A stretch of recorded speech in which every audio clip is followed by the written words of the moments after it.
I am not a platformer gamer. I usually gravitate towards horror, action, and RPGs. However, every so often I come across a platformer that catches my eye and I give it a try.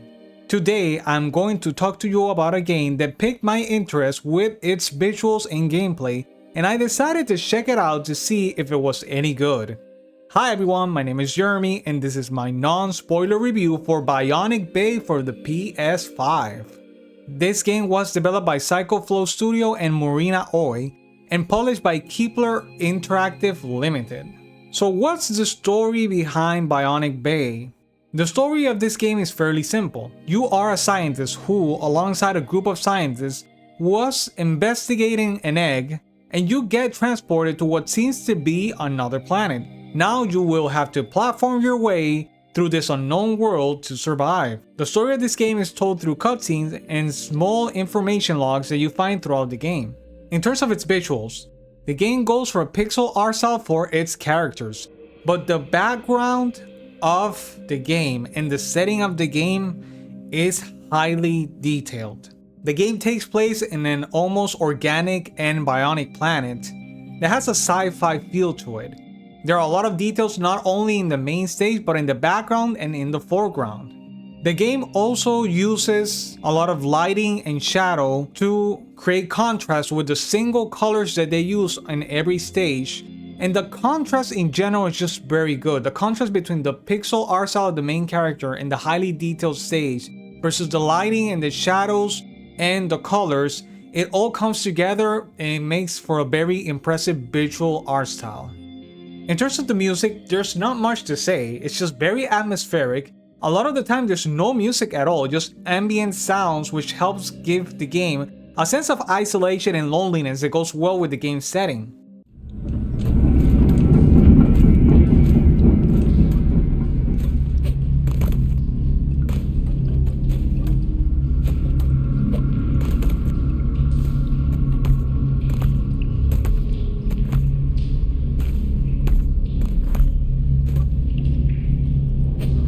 So let's talk about the gameplay. Bionic Bay is a 2D platformer with light puzzle elements. The game focuses in the traversal of large stages using mechanics that are physics-based. Your main mechanics are jumping, rolling, and lunging forward, and combining all of these in different ways. Additionally, you have the power to exchange places with certain objects.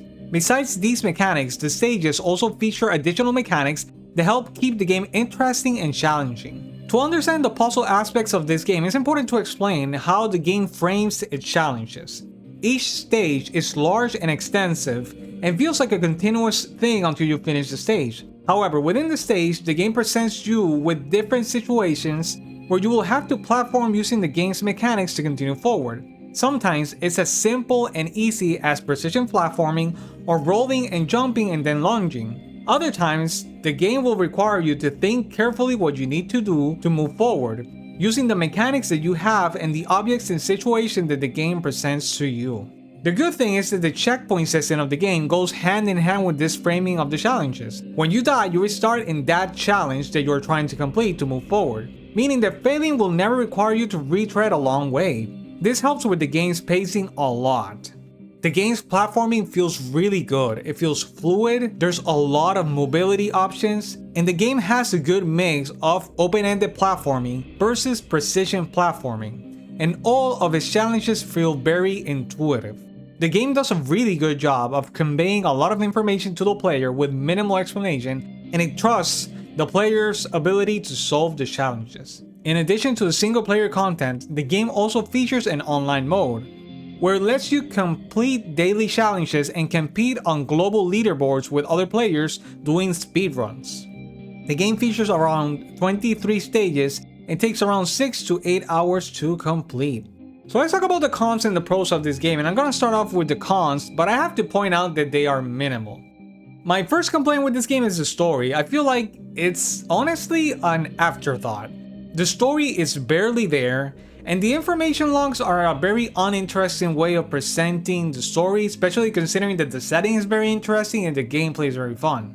My second complaint is that some of the visual elements are hard to distinguish because of the art style.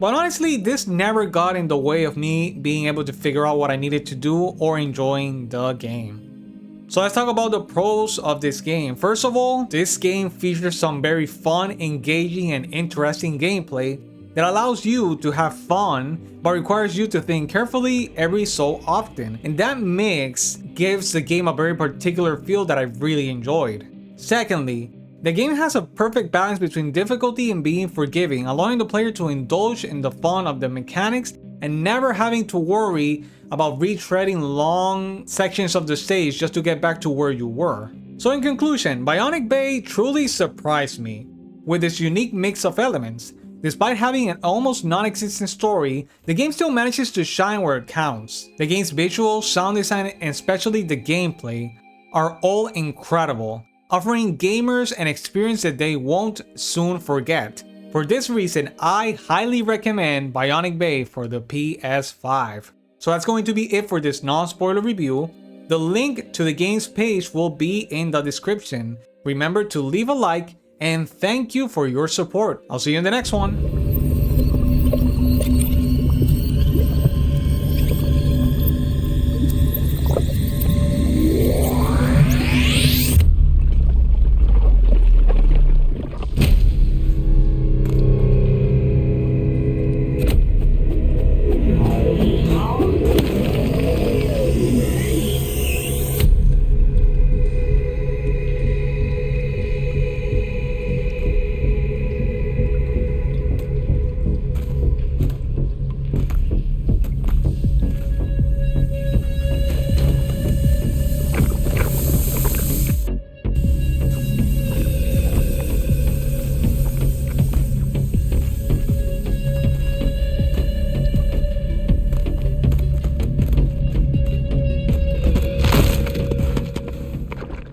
Hi everyone, if you enjoyed this video, please hit the like button and subscribe to our channel to keep up to date with our content.